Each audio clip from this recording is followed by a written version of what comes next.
Radio Rec. It's on air. Bonsoir à tous et bonsoir à toutes, bienvenue dans Politiquement Incorrect, que le temps passe vite puisqu'il s'agit déjà ce soir de notre 10e émission de 2016. Au programme de ce nouveau rendez-vous, pour commencer le réquisitoire, que faire des réserves parlementaires, ces enveloppes budgétaires dans lesquelles peuvent piocher les députés pour subventionner des projets. Ce sera notre focus dans la première partie de l'émission avec Raphaël qui nous parlera du cas Jacob. Retour juste après de notre rubrique Chic Corée. Hugo, notre reporter en Corée, reviendra sur la relation au travail des Coréens. Comment travaille-t-on en Corée? Quelles différences et points communs avec la France? Il y répondra. On en recause ensuite, mais de quoi? De l'affaire FBI-Apple. Les autorités américaines veulent aujourd'hui récupérer des données sur les téléphones de malfaiteurs comme ceux de l'attaque de San Bernardino. Problème, elle serait stoppée par la technologie d'Apple. Un bras de fer a eu lieu en ce moment devant la justice pour savoir si Apple va être contraint de faciliter l'accès des autorités. Et vous, qu'en pensez-vous? Vous pouvez réagir sur Facebook et Twitter pendant cette émission et même lorsque vous écoutez les podcasts. Enfin, notre coup de projecteur en fin d'émission nous promènera, comme chaque semaine, dans les coulisses du cinéma. Politiquement Incorrect, numéro 116, c'est parti. Politiquement Incorrect. Le jeudi sur Radio Rec. Présenté par Nicolas.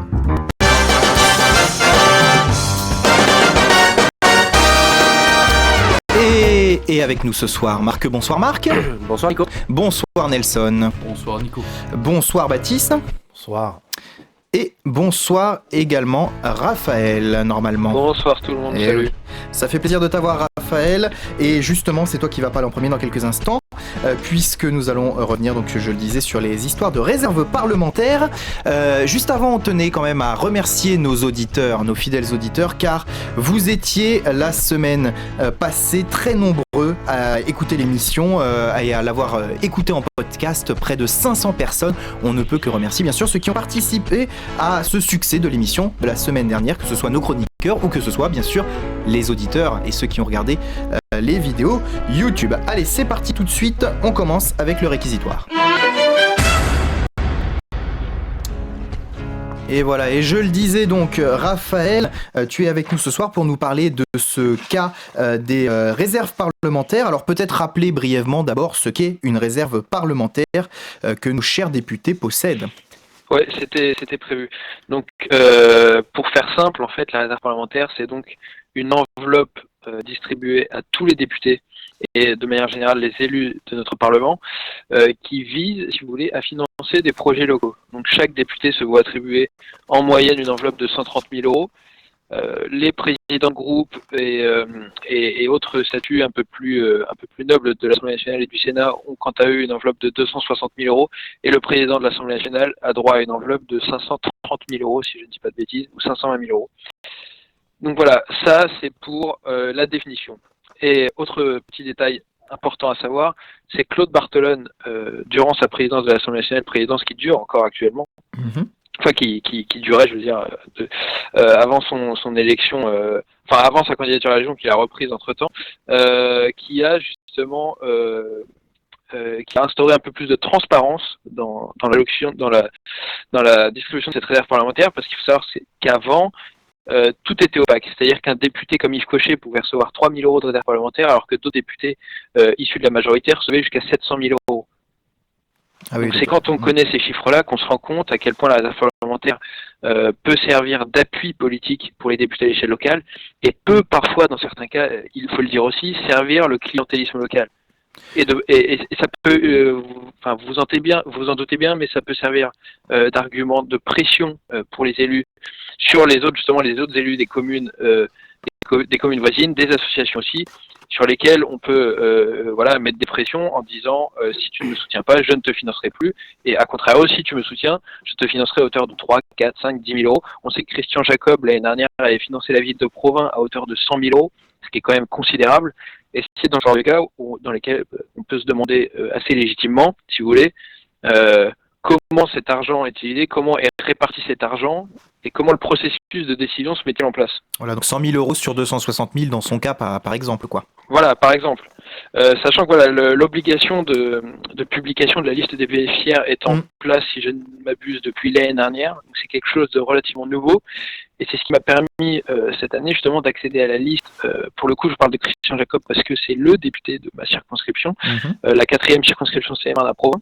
Il est élu depuis 1995 et donc je me suis intéressé de plus près un petit peu dans le détail pour voir comment était répartie cette réserve parlementaire. Donc de cette enveloppe de 260 000 euros, qui est quelque chose quand même de relativement conséquent pour une circonscription de 85 000 habitants. Et je me suis quand même rendu compte que de manière générale, les communes de droite étaient mieux loties que les communes de gauche. Alors parfois, les communes de gauche principales de la circonscription ne sont pas loties du tout, c'est-à-dire qu'elles ne touchent absolument aucun euro de cette enveloppe parlementaire. Et certaines associations assez surprenantes pouvaient toucher jusqu'à 3 000 euros. Par exemple, j'avais en tête le 3 000 euros pour le club de pétanque de Morcères, 3 000 euros pour l'amicale des anciens élèves de Châtenay. Enfin, c'est des petites associations comme ça ne doit pas parler aux auditeurs parce que justement c'est quelque chose de très local. Mais si vous voulez, c'est vraiment des associations minimes. Et donner 3 000 euros à ce genre d'association, je n'ai rien contre ça, je n'ai aucun problème avec ça. Mais j'aimerais juste comprendre pourquoi à ces associations, pourquoi à ces communes-là, on donne en particulier, ça monte parfois jusqu'à 15 000 euros. Et c'est des Pourquoi on donne 15 000 euros à ces associations ou à ces communes, et pourquoi pas d'autres? C'était ça, si vous voulez, le cœur de ma démarche. Alors justement, il y a eu des reportages qui sont passés récemment d'ailleurs sur l'attribution de ces réserves parlementaires, où on voit que souvent elles sont attribuées par exemple dans le cadre d'une circonscription. Principalement, les aides sont destinées souvent à une seule commune, celle où, par exemple, le député est maire en même temps, ou alors où il est maire adjoint. Il y a ce genre de critiques aujourd'hui qui ressortent également sur, certes, aujourd'hui on peut voir à qui sont attribuées ces aides, ces subventions, mais finalement derrière, on ne précise pas, on peut les attribuer finalement à n'importe qui, tant qu'on dit à qui on les attribue, quoi. Voilà, c'est ça. Donc, voilà, pour être tout à fait clair avec les auditeurs, c'est pour ça que j'ai lancé il y a une semaine, juste une pétition en ligne pour plus de transparence et plus de démocratie participative à l'échelle de la circonscription, pour, si vous voulez, faire participer les citoyens dans le processus de distribution de cette réserve parlementaire, en faisant ce qui se fait ailleurs, c'est-à-dire que des députés écologistes comme Véronique Massonneau ou Isabelle Attard ont déjà entamé ce processus en remettant la réserve parlementaire dans la main des citoyens via des jurys citoyens, notamment, donc qui sont choisis par la députée ou tout un groupe, ou choisis au hasard dans certains autres cas.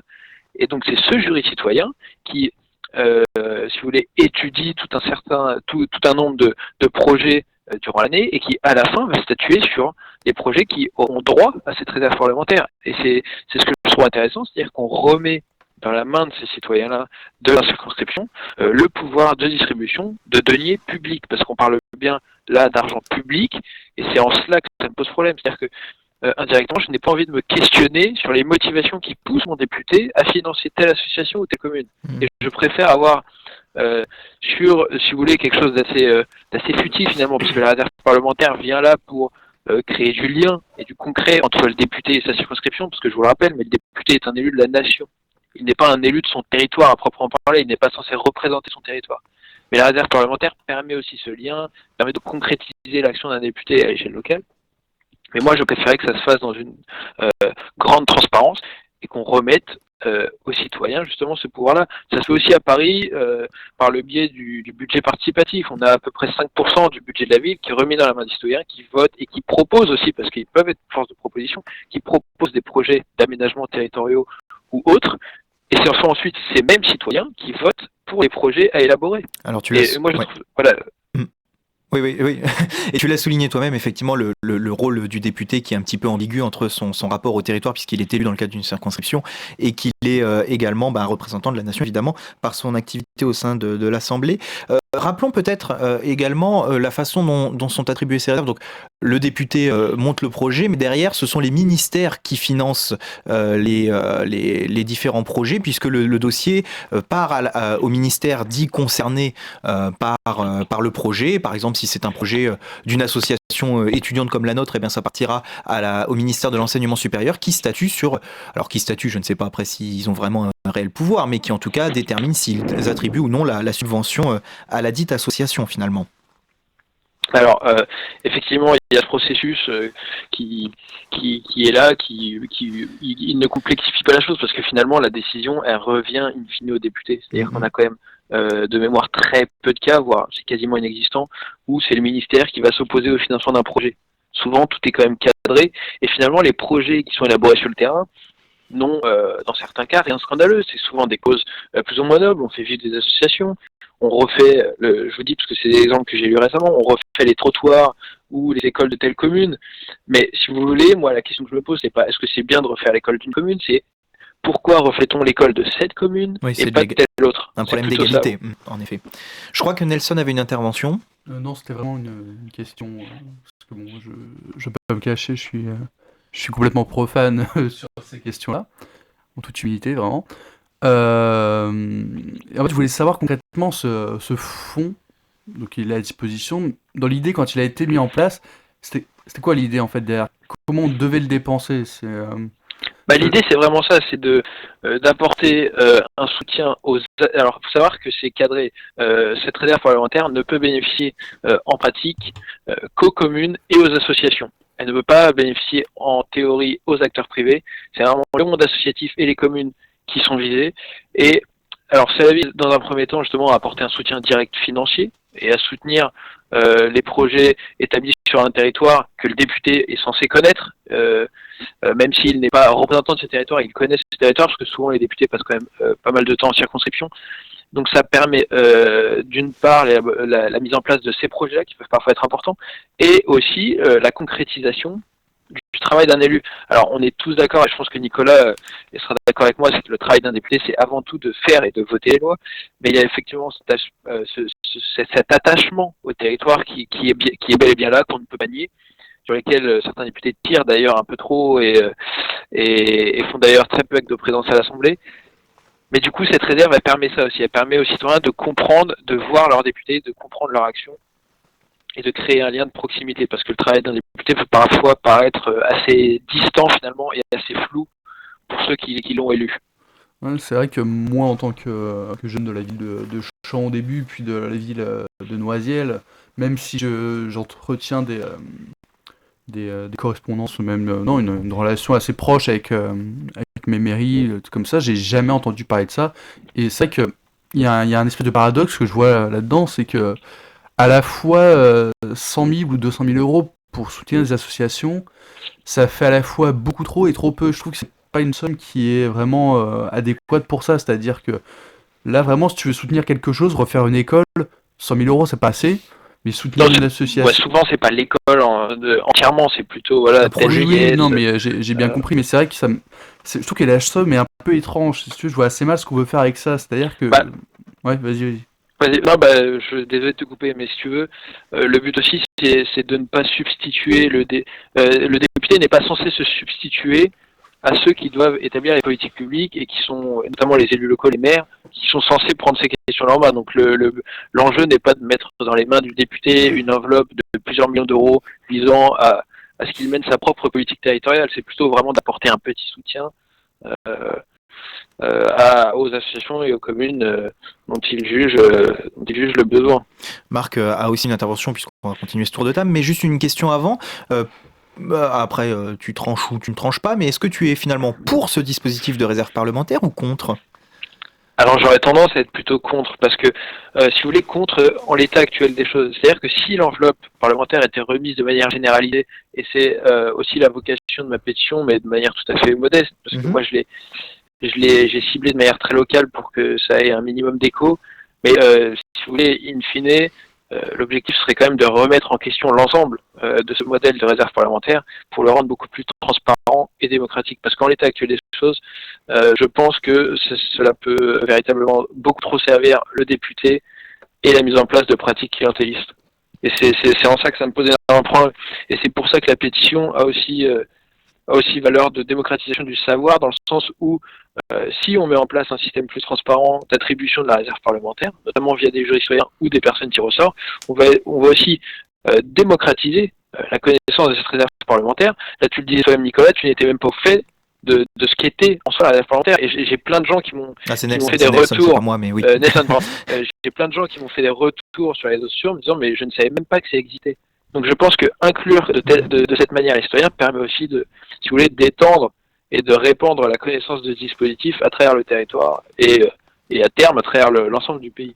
Soyons transparents jusqu'au bout. On a nous-mêmes, l'association Radio Rec, eu un financement par le biais de cette réserve l'an passé.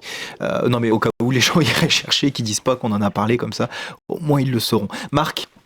Oui, je dirais que c'est très symptomatique des sociétés dans lesquelles on vit, notamment en France, où aujourd'hui, pour dire qu'une démocratie existe, on est obligé de parler de démocratie participative.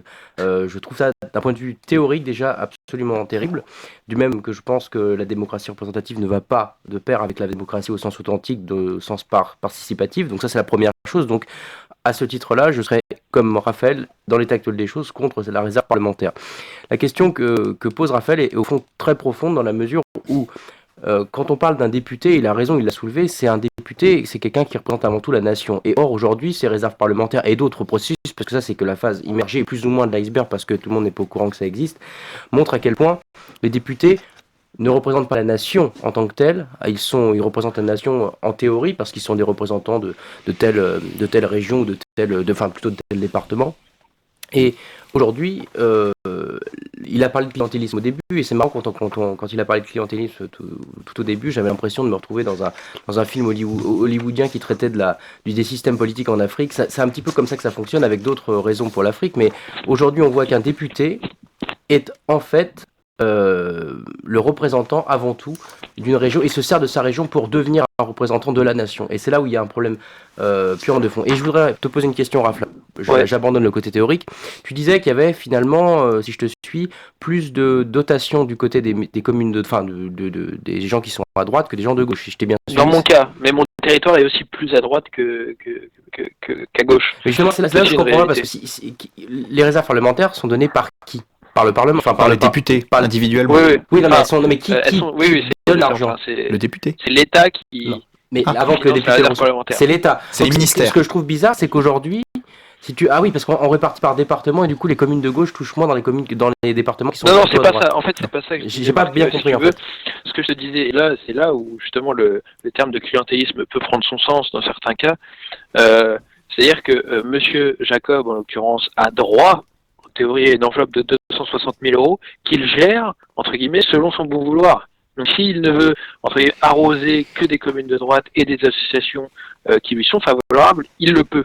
Et c'est en ça que je parle de logiques qui peuvent tourner vers le clientélisme, parce qu'on peut mettre de côté, avec ce type de mesures, toute une partie du territoire ou des acteurs locaux qui ne seraient pas de notre bord politique. Voilà. C'est pour ça que je trouve ça douteux. Sachant qu'effectivement la réserve en question ne peut pas être de mémoire attribuée directement à un parti politique par exemple, mais qu'il y a moult façons évidemment de faire autrement, notamment en aidant un syndicat étudiant, un syndicat lycéen. C'est ce qui a été montré dans des reportages récemment, justement en parlant cette fois-ci de la gauche, puisque il y a le cas Jacob à droite, mais il y a aussi la gauche qui finance des associations, des syndicats, etc.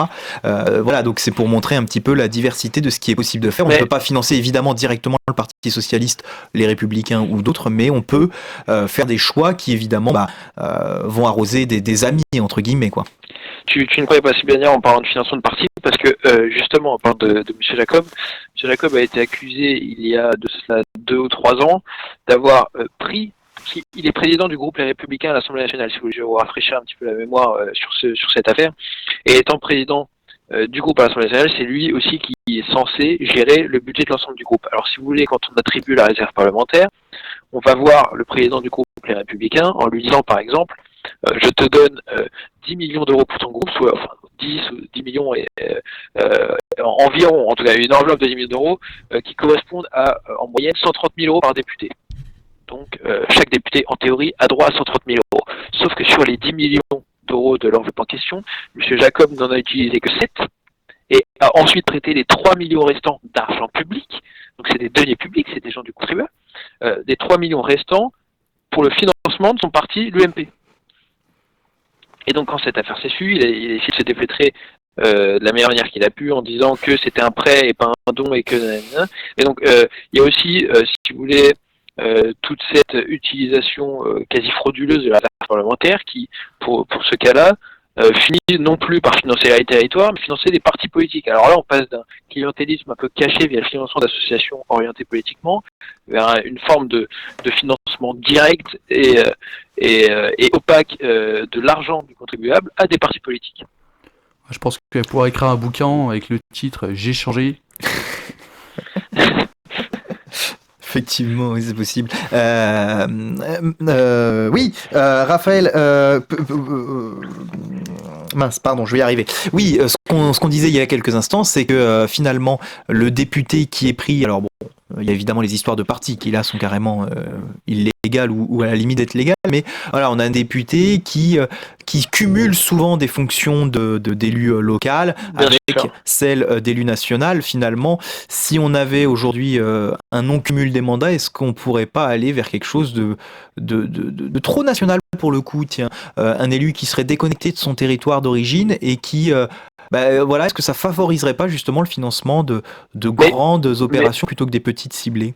Mais de quel territoire? Parce que je me répète, mais le député n'est pas l'élu d'un territoire, il est l'élu de la nation. Ah ouais. Donc à partir du moment où il n'y a pas de rattachement direct via un mandat local, je ne vois pas où est le problème. Le Oh. député fait les lois, le député vote les lois. Oui, mais Si vous voulez, ce qui fait que le système est galvaudé aujourd'hui, et c'est ce sur quoi je voulais réagir dans les propos de Marc, mhm. c'est-à-dire qu'effectivement, il joue sur cette dualité entre démocratie participative et démocratie représentative, mais le député aujourd'hui n'a pas le choix en fait. C'est là toute la complexité du système, c'est que il peut être d'une très bonne volonté, le député, mais il n'a pas le choix que de s'ancrer sur le territoire, notamment les jeunes députés qui débutent. Ils n'ont pas le choix d'insister sur cet ancrage territorial pour espérer être réélus. Ils sont tenus par le système électif et les élections. Et on peut tous critiquer ça, on peut tous le critiquer, mais on peut aussi essayer de se mettre à la place du député en question, et quand on se met à sa place et qu'on n'a rien d'autre que son mandat pour vivre, et ben malheureusement on finit par tomber dans des logiques électorales et politiciennes où ce qu'on cherche avant tout, c'est d'être réélu. Et c'est là que c'est le système en soi qu'il faut questionner, mais pas forcément l'attitude des députés qui ne font qu'être les victimes, même si j'ai pas envie non plus... Enfin, on n'a jamais vu des députés se révolter et amener une réforme là-dessus. Enfin, ça serait tellement énorme de voir ça. Donc, on a l'impression qu'ils en profitent un petit peu quand même. Bah, Enfin, je veux pas faire de la généralité, si tu veux. Hein, tu sais très bien. voilà, faut pas faire généralité, parce qu'il y a aussi des députés qui la jouent de manière très claire, il n'y a aucun problème. On n'est pas du tout dans le tous pourri. La question, c'est de savoir comment ces enveloppes, parce que c'est quand même une certaine somme d'argent, si vous voulez. Quand au total, je crois que ça avoisine les 45 millions d'euros. Donc à l'échelle de l'État, c'est pas incroyable, mais pour des petits territoires, notamment dans ma 4e circonscription, il y a des petits villages, des petites associations pour lesquelles 3 ou 4 000 euros, ça peut quand même sauver une année entière. Donc c'est en cela que moi je pose cette question-là. Après, la question de la démocratie représentative ou participative, Marc, ça supposerait, je pense, Nicolas en tant que gestionnaire des débats me confirmera ou pas, mais ça supposerait une émission plus large, parce que là on s'embourbe dans des problématiques beaucoup plus vastes et beaucoup plus profondes. Mhm. Oui, effectivement, on y reviendra dans une prochaine émission, on l'avait déjà évoqué, et bien sûr, cette émission est en préparation, et voilà, dès qu'on a un peu de temps, on la fera ensemble. Rappelons peut-être quand même, Raphaël, le site sur lequel on peut trouver ta pétition, mais surtout les informations qui vont avec. Après, les gens la suivent ou pas, la pétition, ça c'est à eux de voir, mais c'est change.org, c'est sur ce site qu'on retrouve la pétition. Monsieur le député, j'ai une idée, rendez-nous notre argent, c'est le petit slogan qu'il y a au-dessus, mais effectivement, voilà, qui permet de mieux comprendre les enjeux de la pétition. Voilà, tout à fait. Alors Change.org, pour le coup, c'est un site assez connu. Oui, pour les pétitions. Pour les pétitions, c'est très utilisé. La loi, notamment la pétition qui dit non à la loi El Khomri, est sur Change.org. Pour tout vous dire, j'ai pas le même nombre de signatures encore, mais je croise les doigts. Voilà, donc cette pétition, c'est très simple. C'est vraiment l'idée, c'est de remettre la réserve parlementaire dans la main des citoyens et d'expliquer aux gens qu'ils peuvent être acteurs et non plus spectateurs de la vie politique, parce que c'est aussi ça l'idée, c'est de remettre la politique au centre de la vie de la cité et de la remettre dans les mains de ceux qui sont censés la détenir vraiment, c'est-à-dire ceux qui élisent leurs représentants, les citoyens. Alors, avant de te laisser vaquer à tes occupations, Raphaël, justement, on parlait de la loi El Khomri, peut-être, on en a parlé la semaine dernière et et ça vient dans quelques instants avec Hugo qui nous fait une petite chronique. Est-ce que tu as quelque chose à dire sur cette loi pendant qu'on passe sur le sujet ou voilà, hier, il y avait donc des milliers de personnes dans la rue contre cette loi dont on a fait une émission la semaine dernière pour dire qu'il fallait quand même lire le texte plus que de lire les articles de presse qui parfois la dénigrent un peu. On sait qu'il y a un nouveau texte qui doit paraître lundi prochain. Alors on voit que le sujet a été repris par Matignon et voilà, et les ministres, voilà, El Khomri avait mis un petit peu de côté, mais voilà. Je crois que le sujet n'a jamais été lâché par Matignon, parce que tu utilises le terme Oui, bien sûr, repris. Mais pour être repris, il aurait fallu qu'il soit lâché. Sauf que je pense que Matignon a toujours eu une main plus ou moins distante sur la question. Si tu veux, moi, je te donnerai mon avis une fois qu'on aura une version finale du texte. Parce que les avant-projets de loi sont toujours relativement éloignés de la version finale du texte qu'on finit par adopter. Donc je trouve ça un peu plus pertinent à attendre. Ce qui me dérange, notamment, en tout cas, sur ce projet de loi, c'est la manière dont a été menée la concertation avec les différents acteurs, notamment les syndicats, qu'on a concerté de manière particulièrement tardive, alors que le processus législatif voulait qu'on le fasse, disons, en amont et pas en aval une fois que le projet a fuité. C'est un petit peu sur ces manières de procéder que le bas blesse pour moi. Après, dans le fond, je préfère vraiment atteindre la version définitive parce que j'aimerais pas, si vous voulez, me pencher sur des articles qui disparaîtront au final et qui n'auront pas lieu d'être dans le projet définitif. Très bien, écoute, merci beaucoup Raphaël d'avoir été avec nous ce soir dans Politiquement Incorrect. Merci à vous, merci à toi Nicolas. Et puis voilà, on rappelle que vous pouvez retrouver la pétition sur change.org et voilà, n'hésitez pas en tout cas à vous renseigner sur ces réserves parlementaires puisqu'elles vous concernent partout en France puisque vos députés... Je t'enverrai le lien si tu veux. Oui, je crois qu'il est sur le site de Radio, sur le Facebook de Radio Rec. Je ne crois... Oui, peut-être, on regardera, sinon on le mettra, pas de souci. Et puis voilà, effectivement, un sujet qui concerne tout le monde puisque chacun a un député et de savoir à qui ont été attribuées ces subventions. Eh bien, c'est l'intérêt maintenant de la publication qui se fait sur le site du Parlement, j'imagine, pour en savoir aussi. Sur le site de l'Assemblée nationale, oui. Sur le site du Sénat, effectivement. Eh bien voilà, merci beaucoup Raphaël. Et puis, quant à nos auditeurs, on les invite tout de suite à écouter cette chronique que Hugo nous a envoyée depuis la Corée. Nous l'avons vu en France, le travail fait débat. Mais qu'en est-il pour nos amis coréens? Hugo nous en dit plus, c'est dans Chic Corée. Y'a pas de bien qu'on libère du brisé nous même café maman est là. N'y a pas yo ka crier la Corée du Sud. Donc vini croiser ba DJ J dans les rythmes ta. Il mettait quoi en question? Et les épaules, et les épaules, et les épaules, tout le monde bouge les épaules, et la tête, et la tête, et la tête et les épaules. Et la moto, et la moto, et la moto, tout le monde fait la moto. En Corée, l'entreprise est une institution. On y passe beaucoup de temps, trop de temps sûrement. Le nombre d'heures par semaine est a priori proche en France et en Corée du Sud, avec respectivement 35 heures et 40 heures hebdomadaires, mais on s'aperçoit en y regardant de plus près que la différence est flagrante entre ces deux pays. En fait, en Corée, aux 40 heures s'ajoutent 16 heures pour le week-end et 12 heures supplémentaires, pour un total de 68 heures hebdomadaires, soit près du double d'un 35 heures français. Il n'est pas si rare en Corée de passer la nuit au travail. Selon une enquête de Standard Chartered Bank, 80% des Coréens estiment qu'il y a un déséquilibre famille-travail. Tu m'étonnes.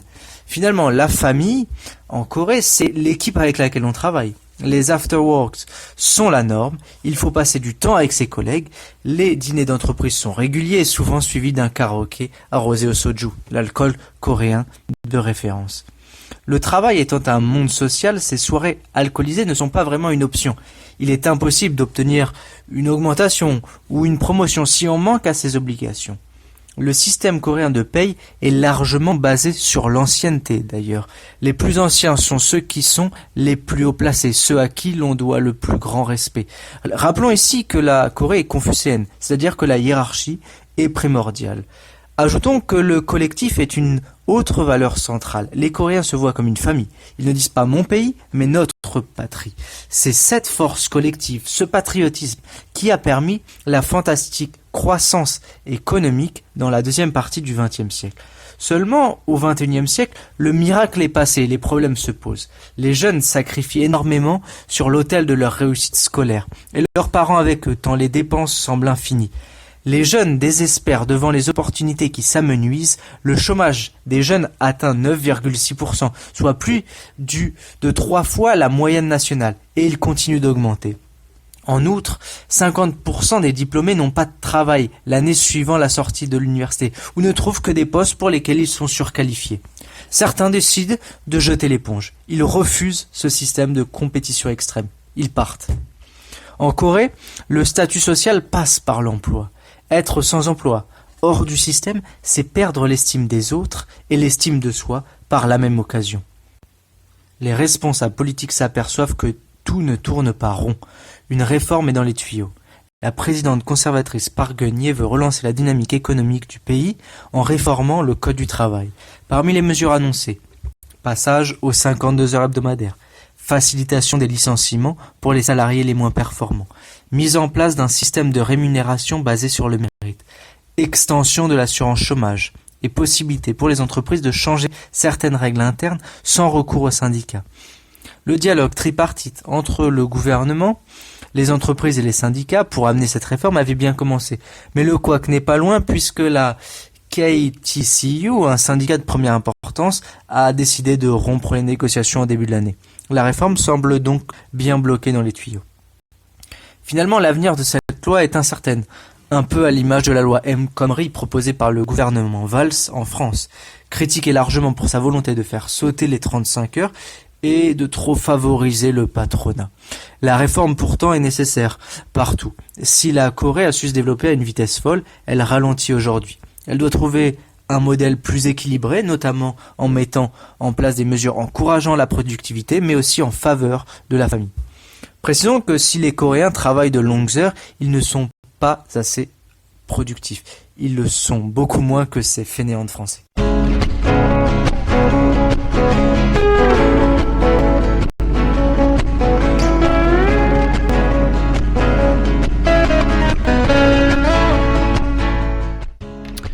Et voilà, nous sommes de retour pour Politiquement Incorrect pour ce soir notre émission. Et juste avant de passer à notre débat sur la confrontation entre le FBI et Apple, j'avais une petite question pour Marc. Est-ce que tu es d'accord avec moi que sur cette histoire de loi travail, aujourd'hui on a entendu quelques prémices, on en disait il y a quelques instants avec Raphaël, on peut pas commenter un texte qui n'est pas encore sorti, on va quand même se permettre de le faire dans Politiquement Incorrect. On a entendu ce matin que dans les nouvelles propositions de Manuel Valls et donc du gouvernement, il pourrait y avoir la relance de l'emploi, pas la relance d'emploi, il pourrait y avoir un nouvel article qui permette de sanctionner quelque part le CDD par le fait de mettre une nouvelle taxe pour les entreprises sur le CDD. Moi personnellement je trouve que mettre une taxe sur le CDD, ça s'appelle pas relancer l'emploi, qui est pourtant l'objectif du gouvernement à travers sa loi. Relancer l'emploi, comment peut-on relancer l'emploi? Demain le nouveau patron aura donc le choix, aura le choix, un nouveau choix entre employé en CDI, puisque le CDD c'est pas assez rentable, on le rend plus rentable, et en face de ne pas employer et peut-être éventuellement de faire des heures sup. Je pense qu'il choisira facilement la flexibilité avec les heures sup plutôt que le CDI. Bon, je suis d'accord avec toi. D'autant que le CDD, par nature, est généralement quelque chose qui peut pousser, hors les jobs d'été, mais qui peut pousser vers l'emploi. Généralement, les périodes d'essai, généralement, les CDD sont des périodes d'essai qui mènent généralement vers des CDI. Et je trouve le procédé assez répugnant parce que aujourd'hui, on veut nous faire croire qu'en taxant plus facilement les CDD, on va relancer les CDI. En gros, c'est ça la logique. Et je pense que c'est pas le cas parce que aujourd'hui, les entreprises qui font le plus de CDD ne sont pas les petites entreprises. Sont pas les grandes entreprises, pardon. Je vais être content de ce que je voulais dire. Ça c'est de l'ironie pour le coup. Donc le CDD est quelque chose qui va servir énormément les TPE ou les PME. Donc je trouve le procédé assez bizarre et complètement inversé parce que normalement on devrait taxer les grandes entreprises qui, elles, oui, font des CDD alors qu'elles pourraient facilement employer des CDI. Or, le contraire est totalement absurde parce qu'on va taxer des entreprises qui, en majorité, emploient des CDD alors qu'elles n'ont pas forcément les moyens d'employer un CDI qui, en cas de rupture conventionnelle ou pas, ou en cas de licenciement, va coûter beaucoup plus, va leur coûter bien plus, notamment par rapport à un CDD classique. Donc moi je suis d'accord avec toi que là on essaie d'enrober les choses, on nous présente pour l'instant, on nous présente le texte comme quelque chose qui va amener de l'emploi, mais en fait j'ai l'impression que dans notre pays où on a un décalage entre l'offre et la demande, c'est-à-dire l'offre dans le sens où ce qui est demandé et la demande, ce que les gens ont et comme diplôme ou comme expérience. Donc là, il y a un décalage profond, c'est-à-dire que c'est pas une offre et une demande. Il n'y a pas des gens, il n'y a pas des travailleurs et toutes les entreprises n'emploient pas des travailleurs, elles emploient des corps de métier ou de l'expérience dans certains corps de métier. Donc il y a vraiment un décalage de fond. Et je termine là-dessus en disant que aujourd'hui, la vraie réforme qui serait à faire, ça serait de baisser justement les coûts qui engendreraient, ça serait de taxer plutôt de réduire les taxes qui pousseraient à rompre un CDI. Moi, je pense que c'est totalement l'inverse qu'il faudrait baser cette réforme et, au contraire, rendre plus facile comment on appelle ça? Rendre, je sais plus comment on le dit. Quand on veut prolonger un CDD, il y a un truc, enfin, je sais plus comment on appelle ça. Le prolongement. Le pas? Oui, non, mais bon, bref. En tout cas, je pense qu'il faudrait davantage taxer ceux qui coupent des CDI pour des mauvaises raisons. Voilà. Alors on l'a vu dans sa chronique, Hugo nous parle donc de la Corée, une Corée dans laquelle finalement on dépasse largement les 35 heures françaises. Alors rappelons que 35 heures n'est pas le chiffre officiel de la durée moyenne du travail des Français.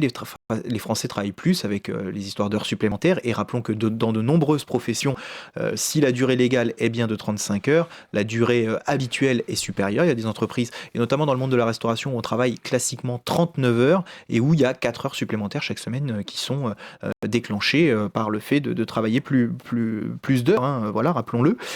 Bon, Hugo nous dresse un portrait un petit peu différent de la Corée où le travail est au centre de tout finalement, puisque après le boulot, on reste avec les collègues, on va boire un coup. Le travail, ça représente des heures en semaine, mais aussi le week-end, 68 heures hebdomadaires.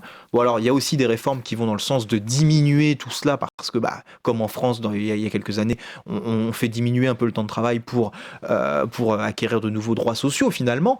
Mais voilà, une situation différente en Corée. Et où par contre, Hugo nous dit, la productivité est moins importante qu'en France. On traite les Français facilement de feignants et là, pour le coup, les Français sont plus rapides quand même au niveau de la production, ce qui justifie quelque part qu'ils travaillent moins longtemps dans les semaines. Mais tu sais qu'en France, on est taxé de feignants, alors qu'au final, pas du tout. On est un des pays qui travaille avec le temps de travail le plus élevé. Parce qu'il y a beaucoup d'emplois où on travaille bien plus de 35 heures, évidemment, qui sont payés en heures sub. Et c'est mentir. Ou pas payés. Ou pas payés, évidemment. Je ne sais plus ce que c'était là. Tous les cadres, tous ceux qui font des heures en plus sans forcément être payés. Oui, bien sûr, non, mais c'est une catastrophe. En France, il y a un gros problème vis-à-vis de ça. Mais ouais, on fait partie des pays les plus travailleurs. Et on est aussi taxé de feignasses parce qu'on passe aussi beaucoup de temps à se plaindre. Mais c'est vrai que d'une certaine manière, vu de l'extérieur, ça a pas trop l'air, mais c'est quand même très justifié. En fait, on vit beaucoup sur nos acquis. Et alors moi, quand je critique souvent le fait qu'il y ait des réformes qui sont des formes de régression, je dis ça parce que ce sont généralement des gouvernements qui nous disent l'inverse ou qui prétendent par leur idéologie faire l'inverse. C'est ça qui, moi, d'un point de vue théorique, me dérange. Après, il faut bien évidemment évoluer en fonction de comment nos sociétés se sont développées, comment le temps de l'espérance de vie a évolué. Alors je pense qu'il faut aussi revoir l'idée que on travaille, on vit plus, donc il faut travailler plus. Je pense que justement le fait de plus travailler, on va réduire l'espérance de vie. Donc mais ça c'est un autre débat. Mais sur le cas de la Corée, on produit peut-être beaucoup moins, mais il faut mettre en rapport ça avec le nombre de personnes, avec la relation dans le travail. Et or aujourd'hui, Hugo a dit quelque chose de très intéressant, c'est qu'ils sont patriotiques. C'est-à-dire que aujourd'hui, ils sont des grandes entreprises. C'est-à-dire, les grandes entreprises françaises, ça fait pas forcément rêver. Là-bas, il y a Samsung, il y a des grands groupes Hyundai ou autres. Il y a quand même des grands groupes. Et moi, je trouve que on est plus patriote parce qu'en France, on a mis la nation, tout ce qui a rapport à la nation, au patriotisme, à la défense de la nation, à quelque chose de très noirci aujourd'hui. Alors parce qu'on va nous sortir que c'est à cause de ça qu'on a fait les guerres. Or, on peut être patriotique sans être militaire. Ça va faire plaisir à Nelson.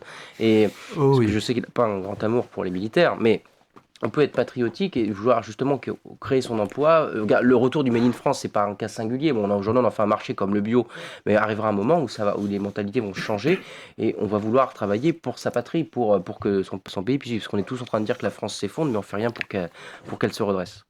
Et puis, Ouais. juste un dernier point, c'est que nous, contrairement à la Corée, dans les sociétés asiatiques, qui sont dans ce cas-là assez proches des sociétés africaines, enfin subsahariennes, la communauté a beaucoup d'importance. C'est pour ça que Hugo insistait beaucoup sur les after-work, la relation au travail, etc. C'est qu'ils ne sont pas dans des logiques où on a fini de bosser, on rentre chez soi.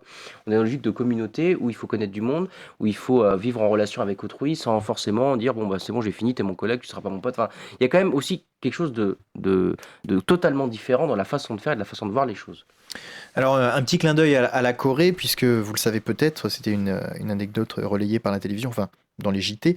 Hier, eh bien, il y a un Coréen qui tente, c'est le grand champion du jeu Go, et ce Coréen tente eh bien, de gagner le jeu face à un ordinateur, et c'est l'ordinateur qui a remporté la première manche face au meilleur champion humain de ce jeu.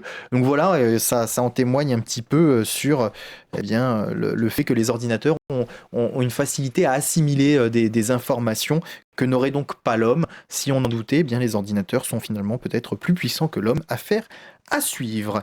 Eh bien, je vous propose, messieurs, de passer à notre sujet sur Apple et son combat face au FBI. Je rappelle brièvement l'histoire.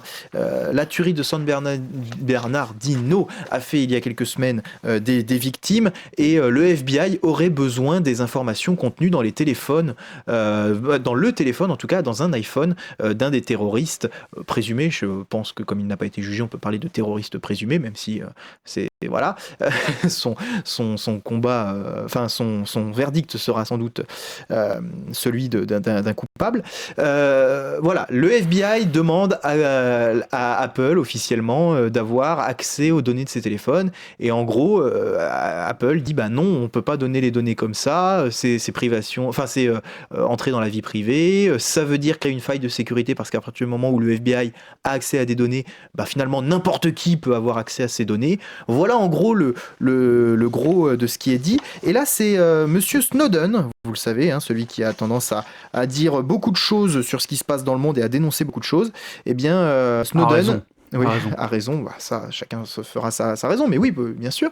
Pour Snowden, le FBI n'a pas besoin d'Apple pour déverrouiller un iPhone, et donc il s'interroge sur le fait que le FBI veuille ces informations, alors que un pays aussi grand que les États-Unis qui se vantent d'avoir des super outils pour tout tracer, et notamment les conversations des terroristes, il s'étonne de se dire, quand même, les États-Unis, enfin le FBI ne pourrait pas craquer un iPhone, finalement, c'est un peu bizarre, Nelson. C'est vrai que c'est un peu cocasse, si j'ose dire. C'est vrai qu'ils ont complètement les moyens de faire ce genre de choses. Mais je crois que c'est... comme ils ont été pas mal critiqués, le FBI, pour avoir essayé de choper des informations privées, il y a eu toute une histoire, il y a... Ouais, ils veulent un peu temps. légaliser le truc, quoi. Je pense que c'est un moyen pour dire non, regardez les mecs, on fait les choses dans les règles, c'est comme ça l'Amérique. On respecte la liberté individuelle, c'est vraiment bien, un pays de liberté, c'est cool. Mais en ça, je pense que c'est ça le but de la démarche. Maintenant, pour revenir à cette espèce d'opposition, c'est vrai que c'est quelque chose de très difficile à trancher, parce que c'est vrai qu'en soi, ils ont toutes les raisons du monde de demander ce genre d'autorisation. Mais c'est vrai que savoir que le FBI, c'est-à-dire des mecs que tu connais pas, qui habitent à des milliers de kilomètres de chez toi, puissent regarder ce que tu fais, savoir où t'es, et tout, etc., c'est vrai que c'est quelque chose qui n'est pas normal. Enfin, Marc. Ouais. Pardon. Tu voulais rajouter quelque chose, Nelson? Ouais, non, mais c'est parce que du coup, il faut que je fasse aussi opposition. Et du coup, c'est vrai que... Donc ça, c'est compréhensible du point de vue d'Apple. Ouais. Mais d'un autre côté, c'est vrai que Apple détient des informations qui peuvent réellement être utiles à la lutte. Dans la lutte contre le terrorisme, notamment. Mais après, la question aussi, c'est que le FBI veut des informations que Apple possède déjà. C'est-à-dire qu'il y a quand même des mecs que tu connais pas, qui sont à des milliers de kilomètres de chez toi, qui ont accès aussi à ces informations-là. Bon. Ouais, il y a un vrai combat entre propriété privée, enfin vie privée tout simplement, le fait que une entreprise privée, tout ce qui est plus grosse entreprise privée comme Apple peut avoir comme information, et puis d'un autre côté les forces de police qui veulent résoudre des enquêtes, éviter peut-être d'autres problèmes, enfin d'autres massacres. Voilà, il y a un vrai combat, Marc, entre d'un côté les forces de l'ordre, l'autorité, et de l'autre une entreprise privée sur cette question des données. Je trouve que là encore, on est vachement dans l'ironie. Ça, on amène par étape le sujet d'après. On est dans l'ironie parce que les États-Unis, alors si on devait avoir un slogan, je suis Snowden, alors je le mettrais, j'aurais un t-shirt, parce que les États-Unis possèdent tout. Il y a la phase immergée de l'iceberg. Alors déjà, on sait qu'ils ont beaucoup de choses, mais quand On est voit sûr que ce c'est qu'ils- pas un aveu de faiblesse de dire on n'a pas finalement. Mais non, c'est parce que. Mais non, ah oui, non, là tu me titilles, parce que je suis sûr qu'avec ton cerveau aussi rempli que le tien, tu penses comme moi, c'est évident. Et tu penses comme Snowden. Ce qui sous-entendrait que tu aies le cerveau aussi rempli que le mien, Non, c'est je ça? rigole, c'était de l'ironie encore une fois. Et non, je dis simplement ceci, c'est que les États-Unis aujourd'hui sont d'un point de vue numérique, technologique et logistique les plus puissants sur l'ère du numérique et autres. Donc évidemment, les services du FBI, et là on parle de ça, mais on peut parler du Pentagone, on peut parler de tout ça, qui peuvent craquer des ordinateurs à des milliers de kilomètres. Enfin, faut arrêter de se foutre de la gueule du monde. La technologie d'Apple n'est pas celle du Pentagone non plus. Donc évidemment le FBI travaille de concours avec le Pentagone de toute façon, et il est évident que la sécurité d'un téléphone, faut, au bout de 10 codes PIN, toutes les données s'effacent. Il y a forcément un moyen, c'est évident, avec tous les systèmes de craquage qu'on a aujourd'hui sur Internet, c'est très facile à mon avis de pouvoir garder ces données-là. Donc là, à mon avis, j'irai un peu plus loin, je pense qu'il y a une vraie volonté là de faire semblant qu'il y a de la transparence, mais finalement, ça nous ouvre les yeux sur quelque chose qui est beaucoup plus intéressant, c'est de se dire qu'aujourd'hui, le FBI n'est pas bête, c'est-à-dire qu'aujourd'hui, les propriétaires d'un Apple dont je fais malheureusement partie, je me rends compte, sont en fait dans un système où, et là on pense jamais notamment à l'empreinte du pouce pour ouvrir son téléphone, ces données-là sont aussi stockées. Donc il y a de fait aujourd'hui les grosses entreprises permettent de capter des données. C'est très simple, quand vous baladez sur Internet, vous faites n'importe quoi, vous regardez n'importe quoi, alors ça je vous laisse à vos activités, mais vous passez, je sais pas, 2 heures sur une page, après vous avez de la pub sur votre Facebook, sur d'autres trucs, vous dites, on est fiché finalement. Alors j'ose espérer qu'aujourd'hui les terroristes qui sont en question, ceux que recherchent, les prétendus terroristes qui sont poursuivis par le FBI, ont forcément des rapports, enfin des données traçables, je sais pas qu'on appelle ça, les données bêta, ou je sais pas comment ça a un nom, les gamma, je sais pas comment ça s'appelle. Les données qu'on ne voit pas mais qui sans cesse bougent. Vous savez ça mieux que moi, non? Les données mobiles ou les données, je sais pas quand, il y a un nom pour ça, non? Oui, ce sont des données, bref. Ce sont des données, oui, bon, bref, ça a des données. Ça bouge où parce que... Tu sais, les données mobiles, c'est un nom quand tu désactives les données mobiles sur ton portable. Il y a des fonctions dans les... Bref, on s'en fout. En gros, il y a des données qui sans cesse sont mouvantes. Et du coup, évidemment, sur les personnes qui sont inquiétées, enfin les terroristes qui sont inquiétés, évidemment que le FBI a les moyens, déjà rien qu'avec ça, de savoir si oui ou non ils peuvent être facilement inculpés. Et pour les données des portables, encore une fois, je le répète, le FBI n'a pas besoin d'Apple.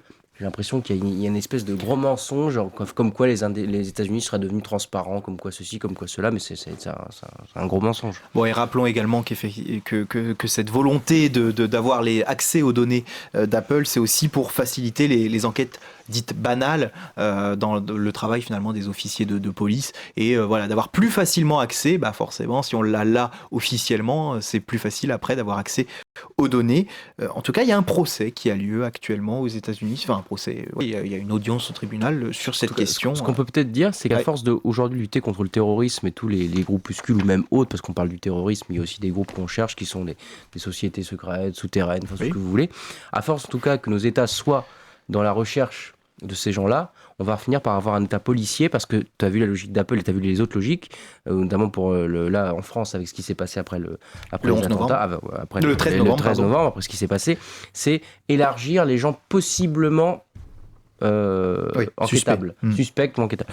Donc on a une logique où l'État qui fait en sorte de nous protéger va devenir en fait un État policier qui va sans cesse nous épier, nous espionner, tout ça. Justifié, effectivement, et c'est ce qui avait été dit lors de la mise en place du plan. Du plan actuel, l'état d'urgence, l'état voilà, d'urgence. je vais y arriver, l'état d'urgence, avec cette question qui était en point Donc, je suis Snowden. Voilà, c'est bien. Baptiste, Non, ton point de vue sur cette histoire. Mon point de vue, de toute façon, c'est ça revient de toute façon à l'éternelle question à trouver l'équilibre entre la sécurité et la liberté. De toute façon, il faudra toujours sacrifier l'un ou l'autre à l'un pour Difficilement avoir l'autre, au compatible, évidemment. final. Voilà. Après, la question, c'est que là, le FBI demande la participation d'Apple pour essayer de décrypter les téléphones. Bon, je pense qu'on s'en doutera un petit peu qu'avec les moyens qu'ils ont, le FBI a sûrement les moyens de pouvoir le faire par soi-même. Après, effectivement, est-ce que c'est un moyen de demander l'accord d'Apple? Est-ce que c'est vraiment un moyen de légitimer le fait justement de pouvoir voir les données du téléphone? Ou est-ce que, après, effectivement, ça peut être intéressant, est-ce que le fait de demander à Apple des outils plus appropriés, au fait, venant directement du fabricant, de le faire plus rapidement? Plutôt que de le faire par soi-même, d'en chier à chaque fois, c'est de trouver la clé de cryptage pour essayer pour chaque téléphone. Parce qu'après, il faut se rendre compte que les données sont chiffrées, elles sont cryptées, mais avec une clé qui, il me semble en tout cas, c'est une clé qui appartient qui est vraiment individuelle pour chaque téléphone. Ce qui fait que finalement, avec la quantité de téléphones qu'ils doivent récolter au fil des affaires, ça doit être très très long. Donc effectivement, demander à Apple, ça va permettre de raccourcir ce temps. Mais en attendant, le fait de demander à Apple une clé pour ça, c'est vrai qu'on se demande vont-ils pas abuser un peu de ce pouvoir, au-delà même des gens, des suspects ou autres, des gens soupçonnés. Après, est-ce qu'ils peuvent pas, avec l'affaire Prism qu'il y avait eu il y a quelques années, enfin, comme quoi ils récoltaient plusieurs données sur des gens, les gens sur écoute et autres, on peut se poser la question, que vont-ils en faire en dehors de ces affaires-là? En rappelant aussi que certains ont alerté sur le fait que ce genre de choses puissent exister, de clés, voilà, etc. Ça permettrait aux hackers de s'en emparer, puisque aujourd'hui quelque chose que c'est quelqu'un du FBI c'est un secret, puis ça devient un secret de polichinelle, et puis tout le monde est au courant de la manière de craquer les iPhones. C'est vrai qu'aujourd'hui on sait que Apple est plus difficilement craquable que ce qui existe sous Windows ou sous Android par exemple. Mais je suis pas forcément d'accord avec toi dans la mesure où, et puis je vais modérer aussi en même temps les propos de Marc, c'est pas spécialement simple on peut se cacher si tu veux de ce regard-là. Quand t'es pas utilisateur d'Apple, que t'es un utilisateur de PC lambda, que tu vas sur Chrome et tout, il y a quand même des moyens de se cacher de cette vision-là. Il suffit de se connaître un petit peu, d'avoir un deuxième compte, faire des trucs, des machins. Il y a des moyens, ça existe. La preuve en est, les mecs comme Anonymous, parce que c'est les plus connus, même s'ils sont un peu pimp en ce moment, bon, c'est un peu des héros, ils sont pas spécialement secrets. Il y a quand même une force qui se joue là-dedans, et si c'était facile d'être repéré, ça n'existerait pas, si tu veux. Ce serait quelque chose qui serait contré immédiatement. Donc je pense que l'intérêt aussi d'Internet, c'est que si tu veux te cacher, t'es caché parmi des milliards et des milliards d'autres personnes, parce qu'il y a plein de gens qui ont plusieurs comptes, etc., etc. Au final, cumulé, ça fait des milliards et des milliards d'informations, etc., etc. C'est très facile de se cacher sur Internet, justement, parce que tu te caches au milieu de plein de trucs. Donc je pense que c'est quand même difficile. Donc avant de commencer à dire oui c'est George Orwell, ouais 84, non, on peut se calmer un peu. Je pense qu'on a encore un peu de temps. Les institutions ne sont pas encore à ce point-là. Malgré ça, c'est vrai que Apple, ils ont un système qui permet de garder une forme d'emprise sur leur clientèle en fidélisant à tout bout de champ. C'est pour ça qu'ils incitent vraiment quand tu achètes Apple de rester sur Apple. Maintenant, c'est pas une critique que je fais, c'est vrai que bon, quand tu t'y connais, que ce soit sur Apple ou sur n'importe quoi d'autre, tu peux te cacher. Mais il faut quand même modérer, ça c'est très possible. Je me rappelle je finis par ça. Il y a quelques années, il y a eu une affaire entre le gouvernement russe qui avait embauché 1, 2, 3. Ils ont fait du Elysée Moon en bogué. Qui avait embauché des hackers, un peu des mercenaires du hacking en Corée du Sud pour faire de l'espionnage industriel pour je sais plus quelle entreprise militaire, un truc comme ça, et il y a eu une véritable bataille intranet qui avait coûté des millions et des millions de dollars pour savoir mais qui c'est qui a fait ça, etc., etc., etc. Les mecs, on a su qu'après, quand ils avaient annoncé eux-mêmes qu'ils avaient fait un truc comme ça, ils avaient annoncé exprès en disant regardez, on peut le faire. On peut le faire. C'est un petit peu le Spoutnik, mais voilà. Baptiste, tu souhaitais rajouter quelque chose pour une dernière intervention? Oui. Oui, non, mais après, au-delà de ça, dans cette affaire-là, plus précisément, de toute façon, c'est pas vraiment Apple contre le FBI, c'est un peu tout le monde, parce que, renseignant rapidement, effectivement, il y a toute la Silicon Valley qui soutient Apple. Alors, Silicon Valley, c'est quoi? Évidemment. C'est le pôle un peu technologique des États-Unis, il y a toutes les grandes entreprises, Ouais, telles du que monde, Google hein. et compagnie. Donc, tout cela soutiennent Apple dans leur démarche de vouloir un peu, entre guillemets, sauvegarder la vie privée des gens. Bon, même si effectivement, Apple, je suis pas très pour ce côté très propriétaire de leur matériel et de leur logiciel. Après, voilà, il me semble aussi avoir lu quelque part qu'il y avait une sorte de. Je sais plus très exactement, je crois le secrétaire du ministre de la Défense qui n'est pas d'accord, qui ne soutient pas le FBI, donc qui condamne pas non plus le FBI, mais qui n'est pas d'accord avec cette demande. Donc comme quoi, c'est pas non plus dans les hautes instances du gouvernement américain qui soutiennent absolument le FBI. Et puis qui en sait le plus entre Apple sur les autorités américaines et les autorités américaines sur les utilisateurs d'Apple. Ça, c'est aussi un autre débat, puisque aujourd'hui, Apple et les autres, Microsoft, etc., hébergent sans doute, ont certainement des ordinateurs qui sont utilisés dans les autorités, évidemment. Et puis, juste pour continuer sur l'actualité de manière générale, celle-ci, on en a parlé pendant quelques instants, eh bien, c'est vous informer, vous étudiants de Marne-la-Vallée, que a priori le projet de fusion des deux universités, Paris-Est Marne-la-Vallée, Paris-Est Créteil, serait repoussé. En effet, le nouveau président de l'université Paris-Est Créteil a été élu, et celui-ci était un opposant à la fusion. Luc Ittinger, qui était le président sortant, n'a pas été réélu. Il se présentait pourtant à la présidence de son université. Donc voilà un revers pour ceux qui supportaient la fusion entre l'université de Marne-la-Vallée et celle de Créteil, Marc. Puisque nous avions fait une émission ensemble, tu sembles surpris que je t'interroge. Non mais voilà. Non, mais l'info, ça serait de dire que la fusion n'aura de fait pas lieu. Alors, elle aura lieu plus tard. Elle est reportée, en tout cas pour le moment, dans un premier temps, à 2020. Ça va être le scénario Georges Perec. Mais oui, La fusion va avoir la lieu dans 15 bibliothèque, ans. effectivement, dont on parlait il y a quelques jours. Voilà. Mais voilà, non mais c'est vrai que on a là une fusion dont la plupart des gens disaient qu'elle était trop rapide. Là, ça va laisser le temps finalement de la penser, cette Ça fusion. va être tellement rapide qu'elle va pas avoir lieu. va Retour être vers le futur. Une fusion express. Allez, je vous propose tout de suite de passer à la dernière partie de cette émission. C'est le coup de projecteur.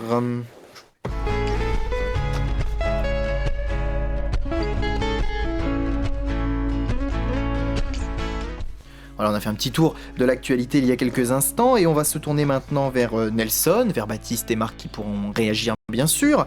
Nelson, eh bien tu comptais nous faire un coup de projecteur sur l'ironie dans le cinéma et la pop culture.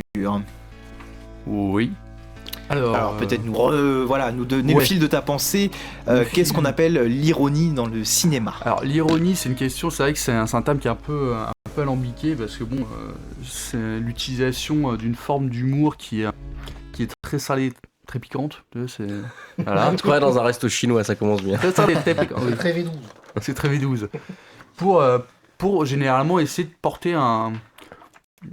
Déjà, ça peut être un effet cinématographique pour développer soit de l'humour, un truc comme ça, mais ça peut être aussi utilisé pour critiquer, par exemple, des systèmes, des choses, des machins qu'on a envie de critiquer au sein de son film. Voilà. Le truc, c'est que je me suis fait la réflexion de la manière suivante. C'était que dans les blockbusters modernes, de plus en plus, on trouve cette espèce de héros qui se désimplique systématiquement de la tâche qui lui est incombée, c'est-à-dire que il y a la fin du monde, et le mec va être là en train de faire des blagues, en train de dire regardez, je suis un rigolo, etc., etc. C'est un truc qu'on a tous vu, je pense. Deadpool, c'est un cas à part, effectivement. Baptiste, tu me l'as fait remarquer parce que le personnage est de base comme ça, et puis bon, ça fait 30 ans qu'il existe. Mais c'est vrai que quand tu regardes les Avengers, ils sont toujours en train de faire des conneries. Tony Stark fait des blagues, il s'en fout. Jack Sparrow, c'est la même chose, t'as des pirates zombies, mais lui, oh non, c'est rigolo, il fait le con et tout, etc., etc., etc. Et dans les séries, on avait Stargate aussi, où il y a souvent eu des acteurs, voilà, un peu d'humour dedans. Oui, bien sûr. Et puisque j'ai vu ça il y a pas longtemps, NCIS aussi, où il y a toujours un peu d'humour, alors que Il y a toujours un c'est personnage policier, un c'est peu pas, rigolo, c'est quoi. pas sauver le monde, mais voilà. Mais c'est vrai qu'il y a toujours cette espèce de plus en plus dans les blockbusters, en tout cas, cette volonté de se détacher du truc en disant, c'est pas trop sérieux quand même les mecs, hein. Nous on est Ouais, des rigolos. on peut rigoler un peu quand même. Ouais, c'est ça. Et c'est vrai qu'à mon sens, je me suis demandé pourquoi c'était là concrètement, et puis je me suis rappelé de films un peu plus anciens des années 80 où c'était pas encore très fréquent de voir de la véritable ironie. Je pense à Paul Verhoeven dans son Starship Troopers qui parle d'une espèce d'attaque de la Terre sur une peuplade extraterrestre ou un truc comme ça. Et ils envoient une espèce d'armée. Les mecs sont très contents d'y aller. Tu sais, le héros inclut les blonds aux yeux bleus, beaux gosses, etc., etc. Et puis il va se taper contre des aliens super méchants, etc., etc. Avec une, une forme extrêmement extrême, tout simplement. Extrêmement extrême. Extrêmement. Voilà. Bien plus qu'extrait. Ouais, et à quel point, enfin, les mecs sont tellement contents de partir au combat, tu te dis non, mais c'est trop si tu veux. Et là, pour le coup, ça avait un vrai sens, une critique du militarisme réganien, etc., etc. C'était un truc qui était qui avait du sens. Et c'est vrai que là, selon moi, il y a quand même quelque chose qui perd de son impact aujourd'hui parce que c'est réellement systématique au cinéma de voir Nico se planter, pardon. Quelle ironie. Merde. Attends, je continue, j'essaye de me concentrer. Émission, carton. Pardon. Donc ça devient systématique au cinéma maintenant de se détacher, de dédramatiser toutes les situations, aussi graves soient-elles. Donc je sais pas, vous avez peut-être des idées, peut-être que je me plante, mais je trouve que c'est quelque chose qui est en train de vraiment être un peu lourdingue, comme si c'était une façon d'assurer que ce film se vende ou un truc comme ça. Enfin, c'est une valeur refuge, voilà. Baptiste a tout de suite une idée. Tout à fait. Alors, bon, déjà, pour revenir sur l'exemple de Starship Troopers, qui à la base déjà est une adaptation d'un bouquin. Starship Troopers, à la base, c'était un bouquin qui, effectivement, le livre était une sorte de critique sur un peu voilà, tout ce qui est gouvernement très fasciste, très militaire. C'est pour ça que donc, dans ce film Starship Troopers, de toute façon, il y a un long débat déjà au début du film où on parle vite fait de la question entre un citoyen et quoi déjà, et un civil ou je sais plus, enfin bref. C'était une longue question en gros sur le patriotisme, le nationalisme, c'était très intéressant. C'est La pour ça que question les est quand gens même sont relativement très très vite tranchée. Hein. Oui, non mais après ça part très vite en film d'action, après on s'en fout un peu. C'est pas qu'un film d'action, si tu veux. Non, c'est une sorte Non, de non. critique. Non mais après le film en soi, le côté critique du film, c'est surtout dans les petites tranches un peu publicitaires qui font Non, sur... mais ça, c'est dès le début, mais pendant tout le film, c'est ça, oui, mais tu vois. T'as les passages d'action, Ouais. évidemment, mais t'as tout ce qui est à côté, genre, regardez, le on a film attaqué la reprend planète, il y a vite eu le genre relais, quand même. 200 000 morts, Oui, etc. mais etc. après le film, t'es d'accord, faut dire quand même qu'il prend vite le relais sur le côté action, et après on en parle plus Ouais, trop. mais quoi, au bout d'un moment. l'action est vraiment au service de ce propos, tu vois. C'est du gore Oui. ultra trash, mais Après c'est du je trouve- Verhoeven. oui, c'est du Verhoeven, mais il a fait pareil avec Robocop, qui là aussi Total a une Recall forme. aussi, et Total tout Recall. le reste, quoi. Ouais, mais il a ce sens de faire de l'ironie, mais sensé, si tu veux. Mm.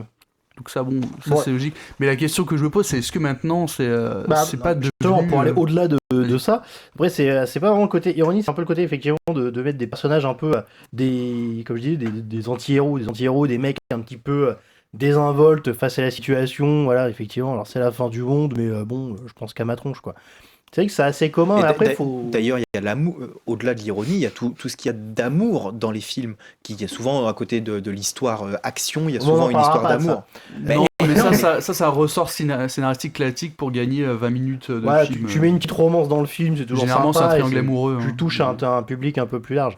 Mais après, effectivement, Ça crée de l'enjeu, ouais, c'est un MacGuffin assez intéressant. justement, le côté de toucher un public plus large, faut se dire aussi que malgré tout, les films d'aujourd'hui, là, les exemples qu'on a donnés, c'est quand même des films, tu parles des Gardiens de la Galaxie, ou bon, entre autres de Deadpool et autres, ça reste des films qui sont très, pas niche, mais qui à la base étaient quand même pour une communauté plus geek, et au final, tu pars sur une communauté plus adepte d'Internet.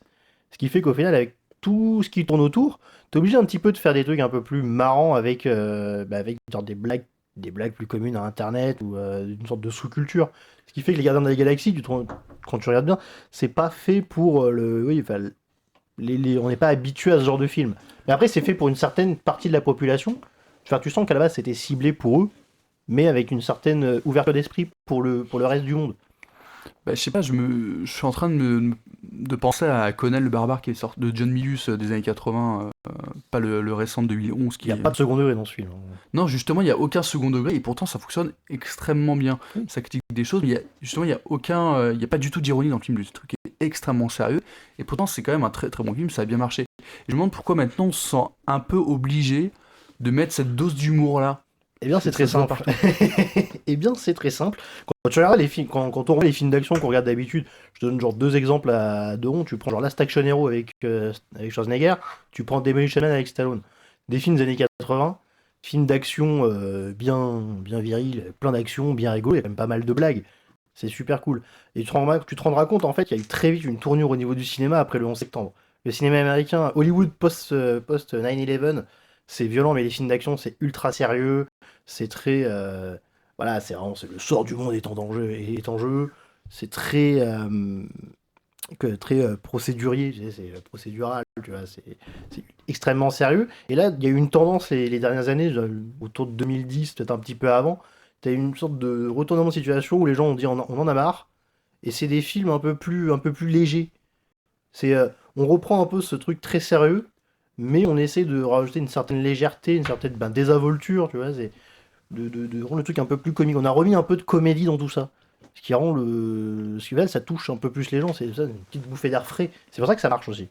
Ah bon, Ouais, non, on en a marre, hein, de toute façon, après. Mais au final, je trouve que le procédé est quand même assez gratuit. Si tu on met du rire pour mettre du rire, pour se dire ouais, ça fait rire les gens, et puis basta. Tu vois, je suis pas sûr il y a un vrai sens derrière. Si tu veux, on Ah, mais il t'explique n'y a pas rien. que l'humour au final qui est utilisé comme facilité. Non, mais c'est quand même très présent. Si tu veux. Moi, maintenant, quand je regarde un blockbuster, c'est vrai que je me sens pas impliqué du tout dans ce qui se passe. Tu vois. Il y a plus, en fait, tu veux, genre du suspense. Maintenant, c'est créé par un seul ressort, c'est les scènes d'action. Tu vois, il y a que la scène d'action de fin de film qui crée vraiment du suspense. Et à côté de ça, si tu veux, l'implication des personnages n'est plus là. Du coup, je me sens un peu désintéressé de ce qui se passe. Ouais. Alors, du coup, c'est un sentiment que tu partages, Baptiste, ou pas? Oui et non, je vois très bien ce qu'il veut dire. Dans le côté, voilà, on en met pour en mettre. Ça rend, donc, c'est un petit assaisonnement d'humour dans un film, histoire de dire qu'il y en a. Après, encore une fois, c'est quand le film est bon, on peut passer outre, c'est pas le problème. Mais après, c'est des facilités qui sont utilisées un peu partout. Tu regardes les films d'horreur, t'as des jumpscares partout. Il n'y a plus personne essaie de faire un vrai film d'horreur. Les films d'action, on met une petite touche d'humour parce que c'est comme ça. Tu utilisais tout à l'heure l'exemple de Expandables, mais l'Expandables en même temps, c'est un putain de gros hommage déjà à la carrière des mecs qui jouent Et ça, dedans, justement, quoi. c'est un bon exemple d'un film qui utilise ça de la bonne façon. Si tu veux, il utilise, on dit, voilà, on va faire un film, on va regrouper tous les plus grosses action stars des années 80, et on va les... Et on pousse le truc à fond, On quoi. va pousser le truc à fond, exactement. On va gaver de one-liner. Ouais, en même temps, Mais les du mecs, coup, c'est les tauliers du truc. Oui, non, mais là, du coup, ça avait du sens de faire de l'ironie avec ça, si tu veux. Oui. Mais il y a vraiment, de plus en plus, je trouve que ça sert à rien. C'est vraiment là pour être là. Je trouve ça un peu bidon, quoi. Même complètement bidon, la plupart du temps. Ouais. Ah, mais oui. Ah, mais vous semblez c'est assez vrai- d'accord, même si Baptiste, voilà, est moins. Enfin, je me demande Je suis plus mitigé que ouais, Nelson, sur le sujet. je pose la question de savoir si quand on fait un gros blockbuster sans avec des vrais enjeux, on va dire là, c'est la fin du monde, les extraterrestres arrivent, avec un héros qui s'implique réellement, qui est vraiment habité par le truc, est-ce qu'au final ça rendrait le film moins bon, si tu veux, de garder quand même un petit peu de tension avec un personnage sérieux et sans des blagues à tout bout de champ pour essayer de faire retomber le truc, parce que ouais, quand même le spectateur il est sensible, tu vois. Tiens. Après, je pense que le Ça, problème. c'est le cinéma des pauvres, en fait, de toute façon. Oui, Non, le cinéma des pauvres, c'est c'est encore pas de autre chose. question, c'est Pour pas faire les pauvres. référence à une ancienne chronique de Non, mais Nelson. je pense que alors, moi, j'interprète ce que tu me dis comme étant effectivement une sorte d'humour mal dosé ou mal placé dans les scènes d'action qui fait que pour toi, ça te sort de l'action. Plus ou moins. Ça me sort pas non, parce que l'action généralement est très bien faite, en parlant des scènes d'action. Ouais, mais ça te sort de cette Ouais, de la implication tension voilà, dramatique du truc, parce qu'au final on a un scénar généralement qui est bien écrit, qui tient debout, mais au final Tu vois ce que je veux dire avec le... C'est... Ouais, d'accord, mais bon... Ouais, Mais enfin, c'est un ça, abus, c'est un normal, abus de quoi. blague, quoi, au final. Ouais, mais je trouve que c'est un peu bon, bizarre. Eh ben, très bien, merci beaucoup messieurs. Je ne demande pas son avis à Marc qui m'a fait signe. Non, je ne veux pas réagir. Bah, j'étais obligé, tu m'as tellement fait signe de manière ostensible que je ne pouvais pas faire autrement, Marc. Je vais juste faire un signe en disant non. Bah non. Tu dis les signes, là, c'est pas le cinéma italien. Je t'avais rien bordel, demandé. C'est pas Cinecittà. Non, c'est Cicciolina. Ah oui, mais ça, c'est autre chose. On s'est compris, ça va. Ouais. Et C'est des différences d'échelle. un clin d'œil, messieurs, avant de nous quitter, à vos participations à l'émission. Vous le savez, on est sans cesse en recherche de nouveaux chroniqueurs, de nouveaux intervenants. On a des invités de temps en temps, comme récemment la directrice de la bibliothèque. On devrait normalement parler bientôt de la sélection à l'université, voilà, qui avait fait débat dans l'actualité avec certainement un représentant de l'université. Et on avait reçu la semaine dernière Alex et Vincent qui étaient venus nous parler, qui reviendront certainement dans cette émission. N'hésitez pas à venir. Et pour information, Marc en est à sa 109e édition ce soir. Alors bravo Marc, qui est celui qui a le plus participé à l'émission Politiquement Incorrect. Et Nelson et Raphaël en sont à égalité, 18 participations. C'est pas mal quand même, hein, 18. Puisque je disais en début d'émission qu'on était à la 10e émission de 2016. Et voilà, 18 participations pour toi Nelson qui nous a rejoint depuis la rentrée de cette émission. Et Baptiste, Baptiste, notre petit nouveau de cette année, en est à 12 participations. Tu nous as rejoint depuis le mois de décembre, je crois me souvenir. Déjà, et oui, le temps passe vite. Donc voilà, et n'hésitez pas à venir nous rejoindre dans l'équipe parce que ça nous fera toujours plaisir et on salue bien sûr tous ceux qui participent à cette émission régulièrement. Merci beaucoup en tout cas Marc, merci Nelson, merci Baptiste d'être venus ce soir de nouveau débattre.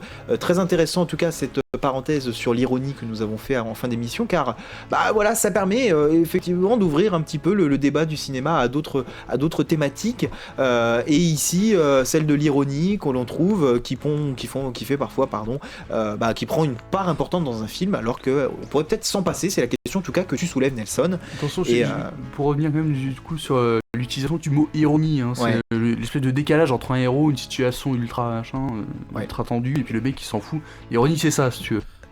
Oui, C'est ce que j'appelle l'ironie. c'est le personnage d'ailleurs souvent principal qui dans l'action a autre chose aussi que l'action elle-même du film. Je précise parce que je me rends compte que c'était pas Évident. Eh bien, tu fais bien de le préciser. Merci à Raphaël. C'est bien d'avoir dit ça à la fin. Bah non, mais il faut écouter l'émission à l'envers. On va la remonter, c'est pas grave.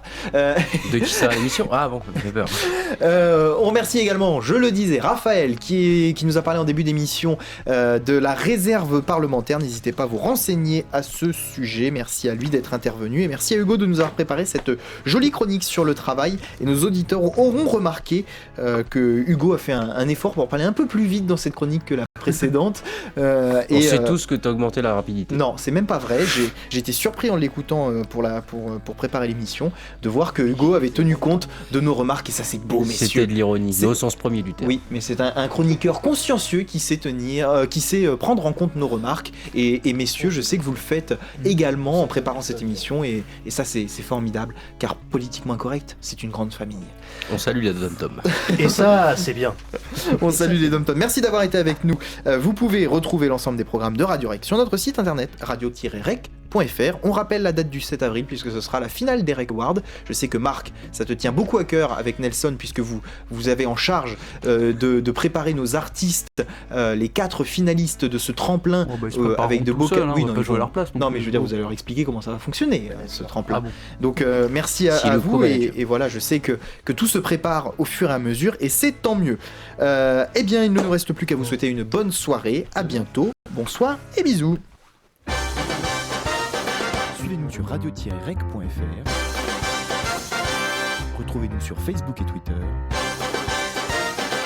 Partagez l'émission sur YouTube.